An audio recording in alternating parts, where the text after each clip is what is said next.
my assistant here, he's student speaking bad kind of discussion. You lost control, and there's someone talked too much, so we kind of time off. So I said, okay, I said, I badly don't enforce it. He's enforcer.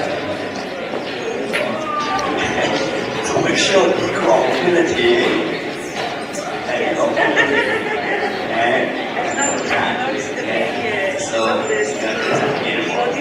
it's not controls your law. I also want to change the format a bit. So no more opening 5-minute statement. That's how you and I go. So I will pose a number of questions. So hopefully we're going to come to a quick question, and you come along. If you have additional question, and you can ask me, I will pose a group. So hopefully is to find some consensus about the role of reading in university. My role is more than a moderator, because I'm also a panelist. So I'm also allowed 5 minutes to talk. And introduction.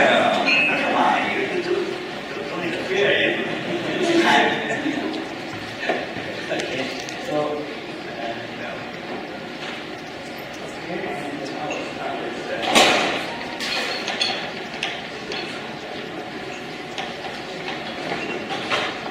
this is the last day of, can you hear me? This is the last day of the conference. I'm really sick and tired because, well, there's no complete definition of meaning, because we don't know meaning what meaning is, okay? So, on to my first question will be, can we agree on some working definition of meaning, okay? So I want to panel, I think Veronika is most familiar with the pure definition. Okay? So I want to propose my definition, tell me now to get started. Listen. I want to propose my definition. You do not agree, tell me why you don't agree. The better definition, say so, but at the end of this panel, we should not say, oh, there's no definition, we don't know what I mean. We do know what I mean. Okay? I'm proposing to you that meaning means structural meaning, and 4 components: purpose, understanding, reasonability, and enjoyment. And that is actually in one of the chapters you have. So let me tell you why these 4 components of pure contain, summarize all the research of meaning. And we all know that the big component of meaning, but that's purpose is big. So if you want to measure meaning, you not only need to measure purpose, but you also need to measure the quality of the purpose. Right? The direction, yes, but where? Right? Your self-determination, you make choices about your life purpose. But the key is, what's your life purpose? Is it annual pleasure? Is it fame and success? Or is it meaning? So I also developed a meaning mindset, which says that from a meaning mindset, it's far better than have a success pleasure mindset, because we help you to discover meaning in the situation, we help you to have in the right direction, say, I want to serve a higher purpose, I want to make a contribution to the world, I want to make a difference, rather than be all successful and happy. So purpose is important, understanding is important. Last time, we talked about most of understanding. This comes from the pattern to stimulate chaotic thoughts. and see connections, and see associations, and handle collaborative. So that's understanding. So when you see the meeting program, you mention more precisely the understanding part program. And all the care of the program. So understand the big thing. Also, you understand your role. Who are you? What your role is in the world. So they all have to understand coherent, make life more intelligible. So that's the key. The third part, capability, is also really different from happiness. When you pursue happiness, you do need to have some capability. But meaning, you have to be responsible for someone, to God, to your conscience, to your fellow men, to your students. So that capability is a big key. I mean, Frankl emphasized capability. It's a non-big statue of capability being set up in the West Coast to offset, to balance out the liberty in the West Coast. Now, the last one is enjoying life, and believing. You talk about happiness happens everywhere all around you. You need to have an appreciative attitude, open mind, open eyes. So that shows everything.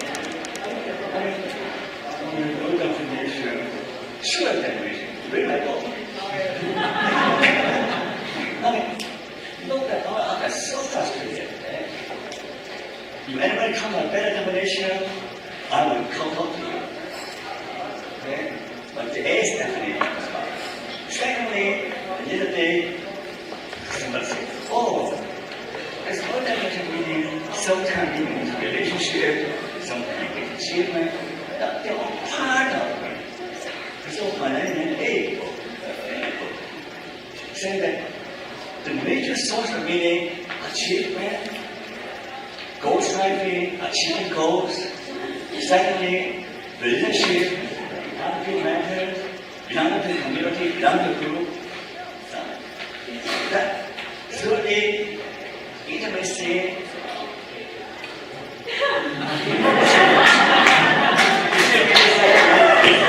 Becoming a friend and acceptance, acceptability, accepting repetition. They have for happiness, or you can come into because you need happiness, acceptance one, and fight for justice is the big one. But you have to come in advocacy. Okay,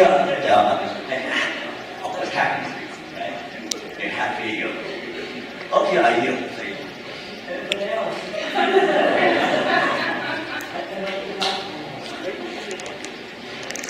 You're right.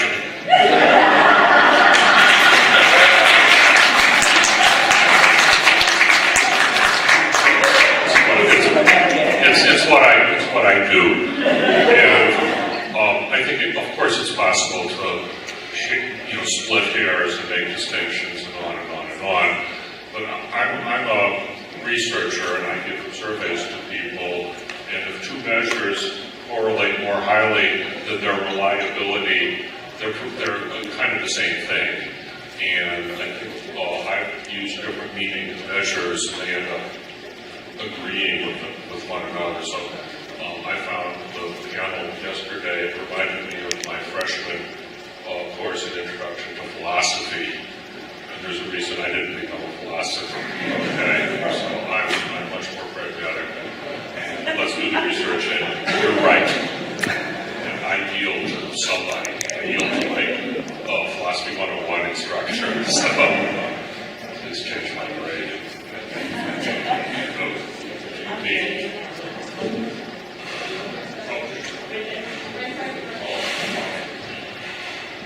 Okay, I am going to split hairs a little bit. I think you're right. But I think that there are two ways of conceptualizing meaning. One way is as a way of functioning. And there, really the two concepts that come up the most often are purpose and a framework for interpreting and for understanding. So I think those two components are very strong. Possibly responsible action would also fit under that category. But I think there's also such a thing as meaning as a feeling or as a subjective experience. As in when you say that my activities and experiences have been meaningful to me. And that's actually what I've been most interested in my research, and I've been trying to really sort of operationalize that. Like, one of the hardest things to define the meaning of is meaning, right? It's a notoriously slippery concept, but just to give you a little bit of a preview, I'll be talking about this more during my talk this afternoon. But the three sub-concepts or sub-facets with which I tried to characterize what it means to feel meaning is significance, a feeling of value, and also a feeling of broad implications. So I'll talk about that a little bit more later on. Another point I would make is that meaning can be misguided. So if you have purpose and understanding towards the irresponsible end, you might perceive it as meaning. So if you're selling heroin or trying to dominate, control, and abuse others, then you'll have purpose and you'll have an understanding of your place in the world. It won't be responsible. And so we might say it's not meaning, or we could say it's misguided meaning. And then in that sense, when we talk about enjoyment, it's not just your enjoyment that matters. It's other people's enjoyment. Because if you have misguided meaning, you might diminish your own enjoyment, but more so you might diminish other people's enjoyment as well.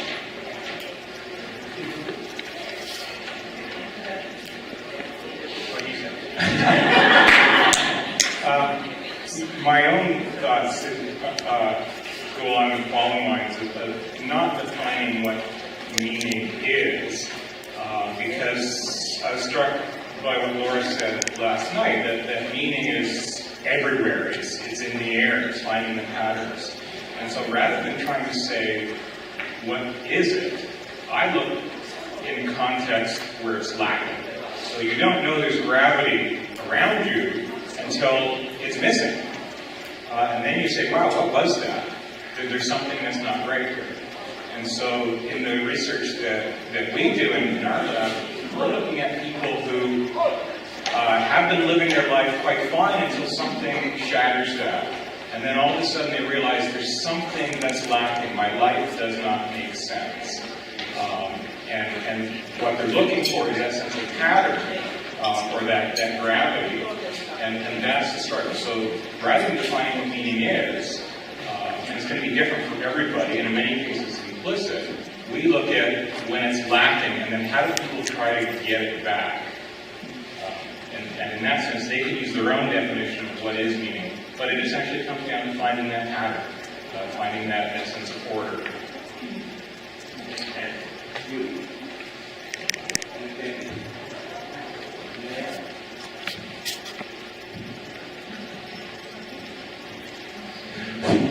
I've been trying to make sense of meaning, to make ends meet in this field, well, for more than 25 years, and the point is that the concept of meaning, well, it doesn't belong to the thesaurus, to a number of psychological concepts with which psychology has learned to work, to deal with through the 20th century. It's the concept from another domain, so we used to call it non-classical psychology. There is such a label in cultural historical theory approach, and in fact it's neither a trait nor a state, it's something special, it's neither objective nor subjective. And when John Schocker wrote a paper on the psychology of postmodernity, he gave it the name Getting in Touch. So meaning is about a kind of psychology that presumes that everything is connected to each other, and we cannot study self-sufficient essences to isolate them. And meaning is about relationships, about links, about linking to some context. When we have some phenomena and we are trying to make sense of it, to answer its question of its meaning, whether we study life or we study some separate image or action or something like this, the answer should be in terms of linking it to some superordinate context, be it the context of life as a whole, or the context of other people, the context of community, or the context of the past and the future, or some appearance.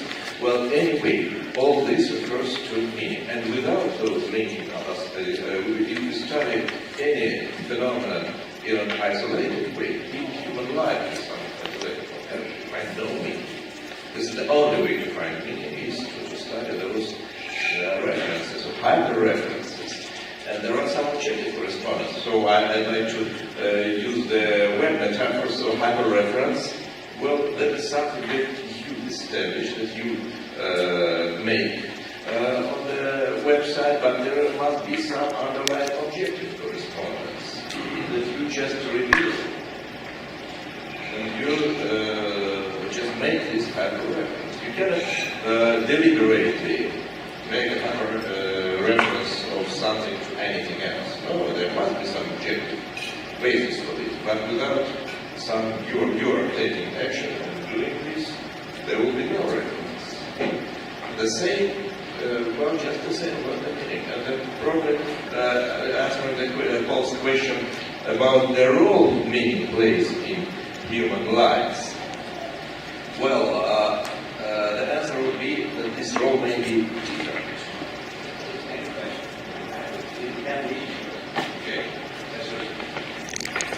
I think the similarities that I have about meaning are enough that I'm not going to quibble with pure.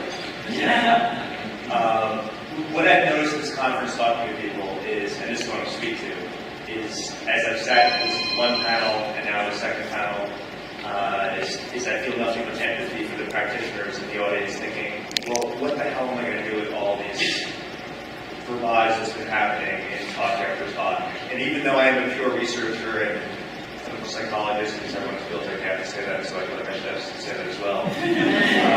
Let me just speak to the idea, well, what would you do with all this stuff that people keep on talking about? And when I think about meaning and defining it and assessing it, and I think back to stuff that Laura's done, Bob Evans has done in terms of describing his approach, in terms of if you really want to work with people about how would you enhance someone's meaning, how would you try to create a more meaningful world for somebody, one strategy to go is always thinking about meaning in context. Now this has been thrown for tizzy after listening to Laura talk last night about basically meaning essentially is the wallpaper of our existence, where it's just kind of, it's there. Do you pay attention to it or you're not? So this speaks to the idea of mindfulness and acceptance approaches, melding into meaning, which is what are you noticing and then what connections are you making? But to go further than that, beyond this intuitive approach to meaning, is that thinking about that every single person that we work with that we're trying to improve their lives is something that they're striving for, or something that they're not striving for because they feel as if they can't strive for. In some way, a dialectic is somewhat of the same thing. There's some barrier there. The way to search for meaning for these people's lives is to really understand what's the motive behind the action? Are there fundamental values that are guiding these strivings? Or are they free-floating? And if they're connected to our deepest values, people often don't take a second or an hour just to sit back and clarify, like, what are the fundamental things that I live for? And you can do this without language. Because language really gets in the way of this. We've been creating some things with some friends of mine from Australia with children that works just as well with adults and children. There are no words, it's just a bunch of pictures. You've got someone with an ice cream cone eating it. You've got, do you value hedonism? You've got someone that's actually an older kid playing with the younger kid. The idea of basically sacrifice or connecting with other people, generativity. You've got the idea of playing with your close friends, and playing, even though you're adults, just jumping into circus life right after you come home from work. So to bring this place that you value. And then have people just take these cards and then organize them around I want you to make a pile of the ones that are fundamentally central to what your life is about. And then I want you to make a pile of which ones are kind of really irrelevant. If I was to put you on Match.com, I realize you've been married for 20 years, but if I was to put you on Match.com, which one of these, no way would make it on your profile. Once you have a pot, you have to put 1/3 of these into that pot. These values are relevant. And which ones the ones are, I'm not really sure. From that, creating concrete goals collaboratively that are meaningful, that connect to that pile that you're most valued to you. And then ask them also, the pile that you said are irrelevant to you, how much action on a daily basis are you devoting your limited time and effort into pursuing goals that are relatively meaningless, less meaningful? There might be less action there. But is your effort there? Which pile is your effort? The ones which you're not sure about? The ones you see as the values that are fundamental to you? Or the ones that are relatively unrelated to you? And from there, it's looking for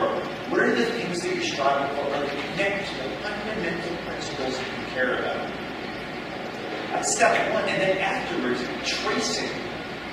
How much joy you're getting from it? How much meaning you're getting from it? Are you getting supported in terms of the things that you care most about? And all of these provide entry points to all the intervention tools that everyone probably uses in this room.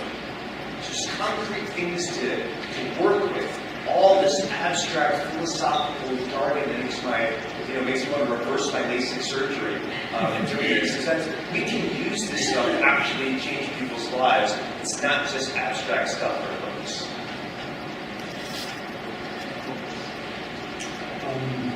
What can I say that hasn't been said already? Meaning is a very complex but important term. Very, very complex term. It can't be used just by itself. You have to have a sense of various kinds of meaning and how they may relate to each other in order to understand what's going on. Basically, almost everybody has meaning. There's a few people in the world who have given up trying to understand things and feel there's no meaning in their lives. But everybody else will tell you what's meaningful to them when you ask them. And what you find is that the distinction I like to make is between meaning that has been given to you by some other person or some other society or some other set of ideas that meaning has been given to you. And you try to insist that that's what's important, regardless of what your experiences are. Alternatively, there's a sense of meaning, and it's why we ended up going to marketplace. There's a sense of meaning that involves learning by what you're trying to accomplish in life, or the problems you're trying to deal with, and letting the results of all of that effort change your meaning to whatever seems sensible. Now, that for me is the most important role of meaning, because when you get older, you begin to look backwards on your life rather than forward. You feel a sense of if you've developed your own sense of meaning for the experiences you've had in trying to deal with stresses, you will feel a lot happier about your life than if you just tried very hard to insist on certain goals and values, even though that meant you left a lot of things behind. And when you get older, you wonder why you did that.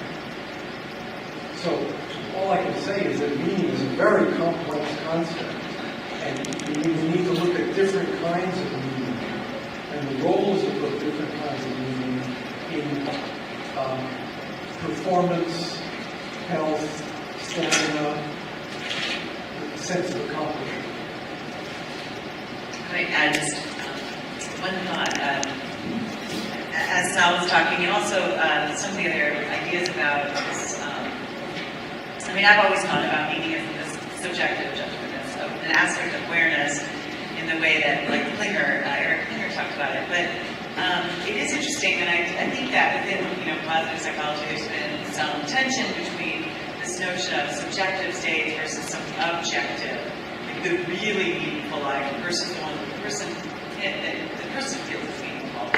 And I thought I would share this strange thing that happened. So my students and I were interested in actually finding out. So would an observer, a peer or a friend, if we got, for life satisfaction, there's a really strong correlation between my statement of my life satisfaction and my friend's statements of what my life satisfaction is. Right? So we were interested to see if we'd get the same kind of agreement on meaning in life for things. I don't know yet if we did. But what we learned at the very beginning of this little investigations, we had college students, and they provided us with contact people, and we contacted those people and said, we have this person's permission, and we want you to fill out these assessments. And most of the students gave us their parents and then some friends. And at the beginning, we started out, we sent all these things out to their contacts, and quickly realized that we couldn't ask. We had to tell the students from then on, look, anyone but your parents, because the parents only gave 7s. because they would never say that their child's life isn't meaningful. This hit me like a ton of bricks, like, yeah, right? I mean, I might waver on my own life's meaning, but my son's life, oh no, that's a 7+, you know? You're like, wow.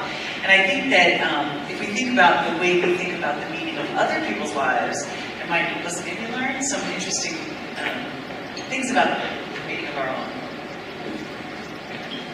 So,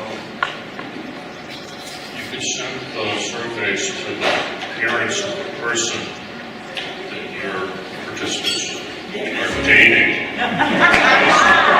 In all ones. Right. So